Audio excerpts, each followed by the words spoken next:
regresamos aquí de bolón ping-pong. Y fíjense que mientras estábamos en este pequeño espacio, este momento así breve, una cúspide de nuestros noticieros, estaba yo platicando con la producción de este ruido tan asombroso que tenemos aquí, ¿no? Este melodioso sonido que nos acompaña, que lejos de que nos haga mucha alegría, es simplemente tenerle un poquito de paciencia. Y la paciencia me recuerda justamente a alguien que definitivamente ya no se la tenemos, oigan. Ya no le tenemos paciencia y no hablo de nuestro marihuano Fox, aunque muchos pensarían que sí. No. Hablo del Té por 8 de Felipe Calderón. Sí. Hay que entender una cosa. Los conservadores, mis niños, tan lindos, ellos tan tiernos, de verdad me dan ternura. Pero bueno, nuestros conservadores tan bellos, tan lindos, tan preciosos, insisten en que Andrés Manuel tiene una agenda en contra del comandante Borolas, Felipe Calderón, el expresidente más controversial. No, al menos sí de los últimos sexenios. Y les voy a decir una cosa, no tenemos agenda, no hay agenda desde el gobierno, no hay agenda en contra de Felipe Calderón. Felipe Calderón hizo su agenda en contra de Andrés Manuel López Obrador, hay que entenderlo desde este punto. Cuando ambos contendían por la presidencia, no es que quiera yo herir susceptibilidades, pero así fueron las cosas. Sabemos que se iniciaba el PREP, era la primera vez que probábamos el PREP. El INE, años después de esta elección que conocíamos y coincidíamos una elección robada, confirma que pues sí pudo haber una que otra fallita, ¿no? Que sí podíamos ahí tener unos numeritos más o menos, porque pues el PREP estaba en una versión de prueba, ¿no? No era el definitivo, no era el bueno, no era el chulo, no era el precioso. Estábamos hablando de un PREP que podía mejorar, pero que tenía pues su versión de prueba bastante limitada, y eso nos da un margen de error muy grande para decir efectivamente Andrés Manuel pudo haber ganado, pero no, en ese momento nadie quiso hacer absolutamente nada, ¿no? Teníamos una agenda que se construyó con presupuesto, teníamos un Felipe Calderón destinando presupuesto a través de los Krause y de diferentes organizaciones, utilizando medios de comunicación para crear una guerra negra en contra de Andrés Manuel. Ahí sí teníamos agenda, teníamos a asesores pagados para decir que Andrés Manuel era un peligro para México, y nos demostró que el que era peligroso para México fue él. Muertos por todos lados, jóvenes que él consideró sicarios armados hasta los dientes, torturadoras a las que le entregaba el Premio Nacional de Derechos Humanos en el 2010, un país que años después le vendería a Enrique Peña Nieto con el proyecto México Visión 2030, empresarios a los que les condonaron impuestos por todos lados, y un poder judicial que era amenazado y presionado por todos lados. Arturo Saldívar, el ahora presidente de la Suprema Corte de Justicia de la Nación, da una entrevista polémica, claramente, con John y Sabina en su programa en el Canal 11. Y también voy a hacer una comparación. Se quejaban de que fue con John y Sabina al Canal 11, pero no se quejaron de que Ricardo Alemán en el Canal 11 hablaba de asesinar a un presidente, ¿no? O a un presidente electo o a un candidato. No se quejaban de eso, pero de esto sí. Hay que tener tantita coherencia en esta vida. Volviendo al punto de Arturo Saldívar.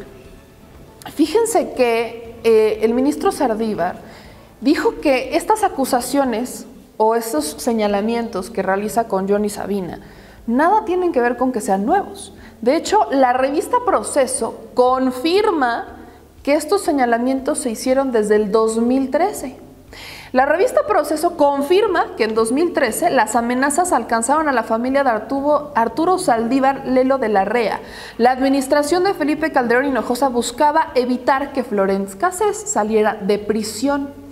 Jorge Carrasco Arriaga, de la revista Proceso, reportó en 2013 que el gobierno de Calderón recurrió a toda clase de artimañas e incluso presiones y amenazas en contra de algunos integrantes del Poder Judicial, en especial algunos ministros de la Suprema Corte de Justicia, que se mostraban proclives a otorgarle el amparo y por ende la libertad a la francesa Florence Cassés, un caso en el que también estuvo involucrada la sicaria de Calderón, pues ya sabemos quién es, ¿no? Isabel Miranda de Wallace.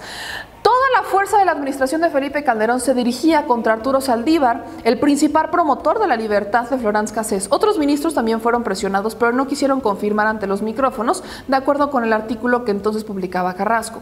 Proceso confirma que en 2013 las amenazas alcanzaron hasta la familia del ahora presidente de la Suprema Corte de Justicia de la Nación, y no fue la primera acción de fuerza que Calderón hiciera en contra de Saldívar. En junio de 2010, el entonces secretario de Gobernación, Fernando Gómez Montt, lo buscó para que cambiara su proyecto de resolución en el caso del incendio de la guardería ABC, un tema que me han comentado que les interesa muchísimo, que buscaba ampliar las responsabilidades a funcionarios federales.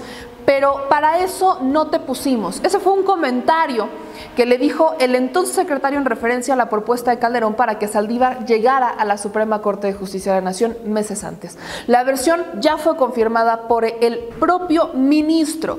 Entonces, Arturo Saldívar, el ministro presidente de la Suprema Corte de Justicia de la Nación, asegura que Andrés Manuel se ha mostrado respetuoso comparado con sus antecesores, que lo presionaron para el caso de la guardería ABC y que también lo presionaron para no liberar a la francesa Florence Cassés, un tema en el que las manos las mete Isabel Miranda de Wallace. Si nos damos cuenta, mis amigos, Felipe Calderón no sale a negar a sus redes sociales, como siempre lo hace, ese tipo de declaraciones. No quiso dejar un testigo en redes sociales, porque ya sabe que el internet no olvida, pero sí utilizó el espacio en radio de Loret de Mola. Seguramente va a ir también con el sicario informativo, Ciro Gómez Leiva.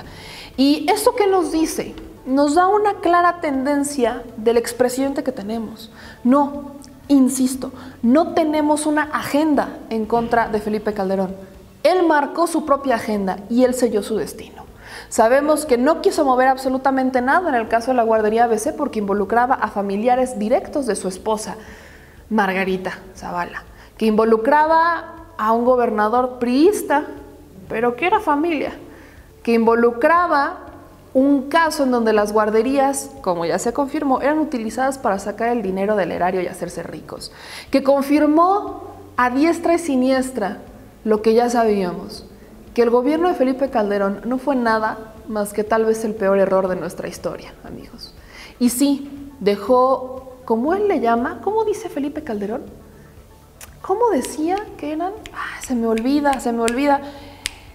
¿Cómo es esta palabra en la que Felipe Calderón se refería a todas estas personas que murieron a causa de su guerra contra el narco? Daños colaterales, sí, daños colaterales. Pues sí, Felipe Calderón, son los mismos daños colaterales que hoy estás recibiendo. Ya casi se alcanza una petición firmada en change.org de 500,000 ciudadanos que no quieren que hagas un partido político. No necesitaron 100 asambleas. En menos de 3 días ya tenían las 500,000 firmas. Ya estábamos a nada de pegarle estas 500,000 firmas. La gente no lo quiere. Y incluso todavía recuerdo que acusó que Andrés Manuel López Obrador estaba obsesionado con el poder y que quería llegar al poder por el poder. Pero ¿quién es el que ahora quiere tener un partido político porque en el PAN sabe que no podría aspirar a otro cargo? Sí, Felipe Calderón. Felipe Calderón es el que consolida su propia agenda. Consolidó esta agenda en su contra. Qué casualidad que sus secretarios de gobernación se le murieran en un helicóptero, ¿no? Qué casualidad que personajes cercanos a él siempre tuvieran un final catastrófico cuando discrepaban con él. Qué casualidad que hoy Felipe Calderón quiera volver a ser foco. ¿Le quedaron pendientes?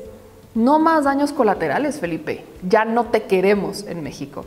Yo soy Meme Yamel y regresamos con la última neta porque seguro que se van a cansar y se van a quedar con las ganas. Síganos en las redes sociales, suscríbanse. Regresamos.